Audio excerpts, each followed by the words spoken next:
Happy Boxing Day, gang. I'm here, I'm back, yes. So today has been very much a case of, I feel, just relaxing and slobbing and getting up to pretty much nothing. This morning we didn't get up particularly early. I thought I'd go through like the dishes and crockery that we were given yesterday by my parents and my nan for Christmas, put them all away, so I filmed unboxing that and showing all the plates and the bowls, and it's adulting when you're unboxing crockery, okay? And then I, this afternoon, was doing a lot of bullet journaling. I did a little bit of music as well this morning. I was in here tinkering around, came up with something, but nothing that I can put words to or a melody. I couldn't find the melody.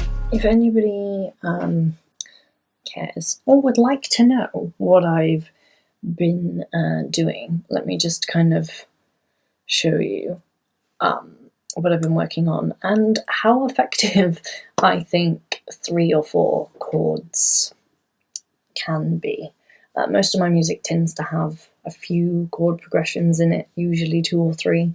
This just has 1, but I was just struggling to kind of find where to put it. It may appear in a vlog, so this is what it sounds like.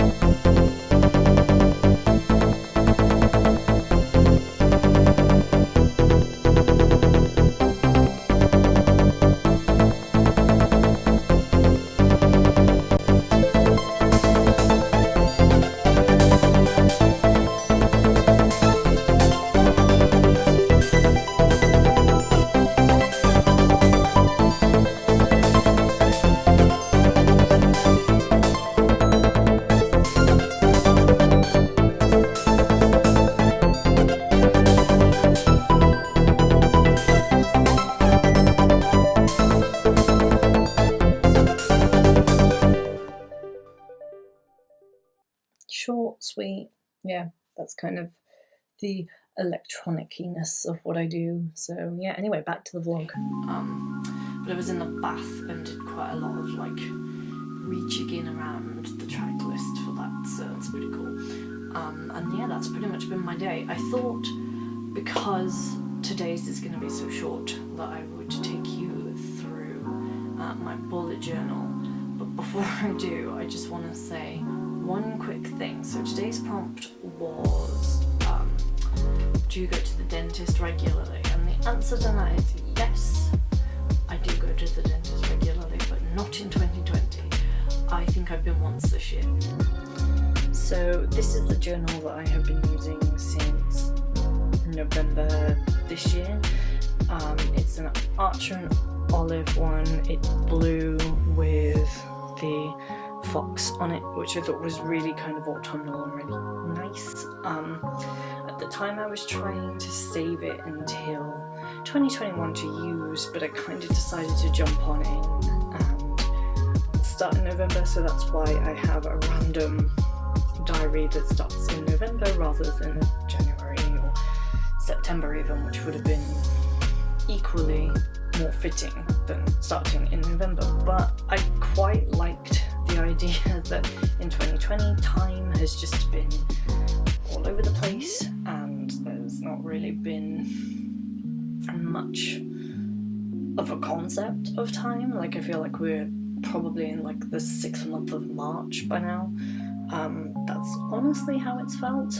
But yeah, I've had such a great time being creative in this diary and just journaling in general, and I wanted to show you because it's important to me. So let's go ahead and open this up. So I like to put an index on the first page of everything, So as you can see, I've just kind of labelled everything there, just so I know where everything is. I know where November starts, I know where December starts, and I have a few pages of note already.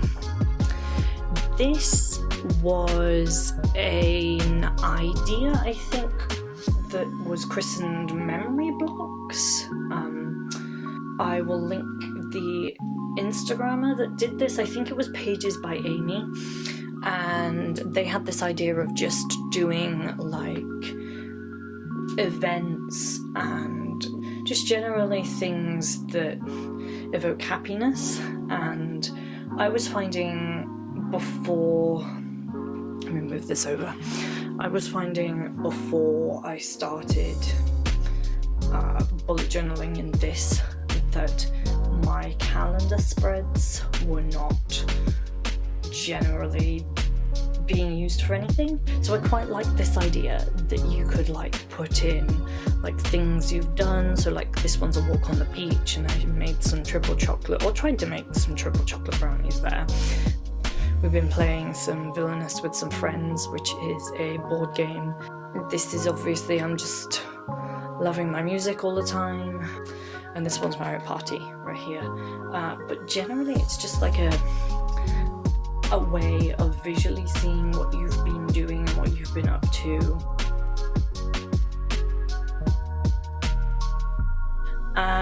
This is my first of many weekly vlogs. I'm not really going to talk too much about these. These have changed slightly, I think. I've kept to a very similar format for this, but my to-do lists and creative agendas and things keep changing, because something you'll notice throughout bullet journaling is that you kind of adapt things to fit what you've been using and what you've not, and it's perfectly okay for you to have blank spaces in your journal. Like I have a filler square down here that's never really been used, and as you can see, creative agenda didn't go very well in November. Here's another one. This is where I started playing around with the theme for November, which was leaves and autumn in general. Up in the top left corner is my first calendar in this one, my first like of many minis, and those minis continue throughout. As you can see in this one, I've changed it up, so up and coming and creative are in a different place. What else changed about that? Okay, so my to-do list shortened because, as you can see, I've yet again not used it. Pretty good at filling in the weekly logs though, which is unusual. December. So December, I haven't filled in December 26th yet, because that's today. This one is coming along really well as well. There's just so much colour, and it's so nice to see. Like, I can see my month at a glance, and I can kind of remember what I did that day based on what I'm doing. Like my donut for The Simpsons, I wrote a song there called December Darling, which you can't really see very well, but I wrote a song. I made a picture for it. This is when I had some great fun sticking and cutting for this journal, actually. This is when I started vlogging, so this is you guys, and then that's I was using my iPhone a lot to do a lot of the filming for the McDonald's vlog, which I think came out really well, and I'm just trying to learn what my style is for doing this. First quote came out really well. It's a Madonna lyric, "You're frozen when your heart's not open," and December is obviously a new month, so it's a new theme, and I really like these icicles down the bottom. I use those a lot in this one, and these like funky underlines and highlights for things. As you can see, I added an appointments box to this one, which is coming really handy. I don't tend to, like I say, have that many opportunities. This is a sort of brainstorming page.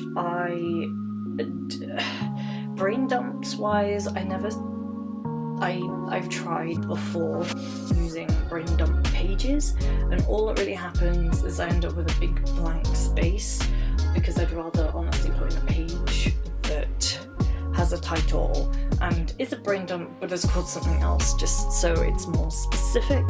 As you can see, I've started kind of thinking, or had started thinking back in the first week of December, what my themes were going to be for next year. Music that made 2020, I love this spread. I'm a huge music fan. I also write music and compose, so it's just kind of everywhere for me. And these are just some of the songs and albums and singles that made 2020 for me.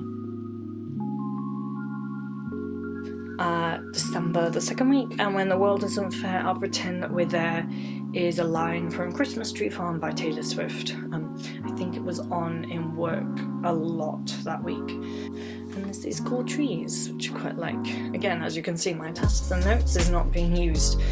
And again, bits and pieces was not used. So on the next week, you'll see that I completely changed this again based on what you use and what you don't use, and the icicles are back for this one.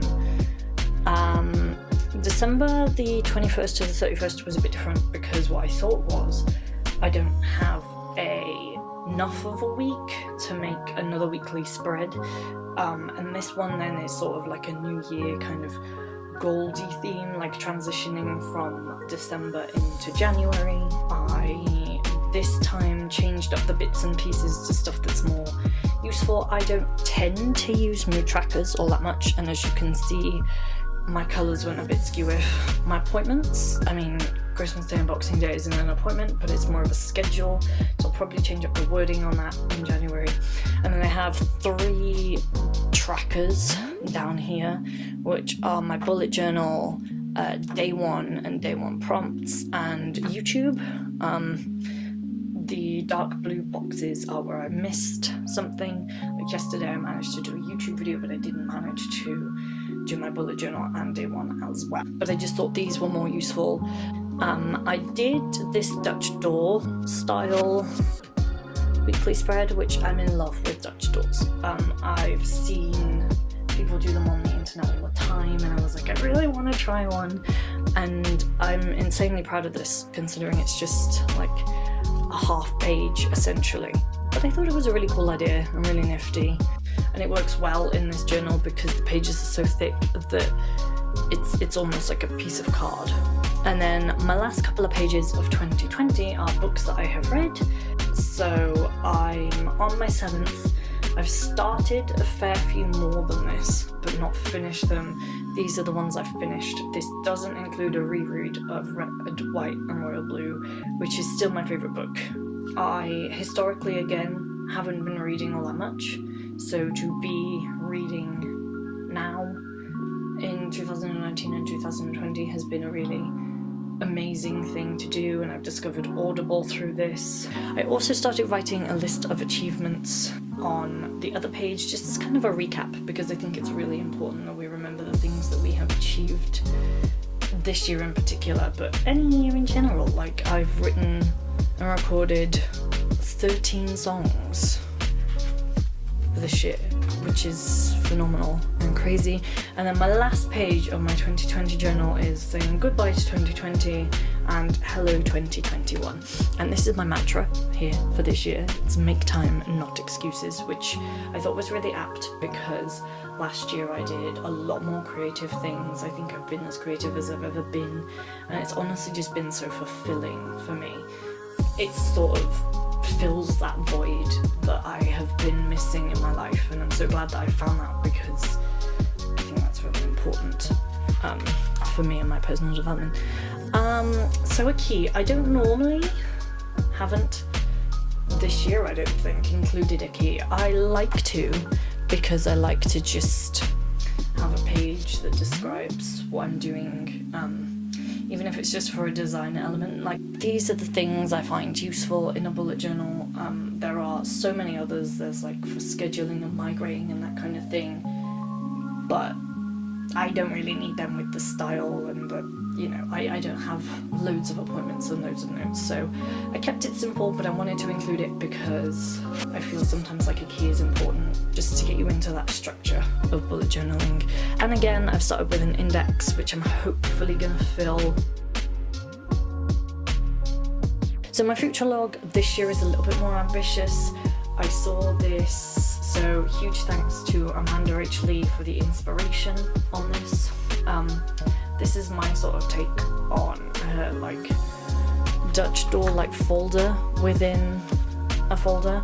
And just so you have my future log spread out a bit more on several pages, but it not feel like it's taking up loads of room in my journal. Essentially, my future log is I've written out the months and the dates just so you can get a glance of what's happening when. I'll fill it in later. I purposefully didn't fill it in because I didn't want everybody to see everything. A bit of an experiment because I got some acrylograph pens this year for Christmas and I wasn't really sure how to use them at first. Blending is intimidating. So this is just a Crayola Super Tip and I didn't really like how streaky and highlighty that comes out. I then tried doing some block with the acrylograph, but it's just way too big. There's way too much to do like fine liner and it's like acrylic paint, so I was really wanted to be sparing with it. I do have other pens, which I think are made by Stettler. They smudge chronically, so, but I think they gave the best coverage, so I think I may have to put that on over the top and then underneath and then put the acrylograph pens on top. So it's not perfect, but it's, you know, pretty good for a first time. I just put on the back of here because this is a future log. Back to the future, so that I know that I can just flip from back to, and I wanted to kind of build this up with stickers as I go along, and I thought, hey, that would be quite cool to do, and that would be quite like a fun little like a mini planner. So that is what I've been doing today.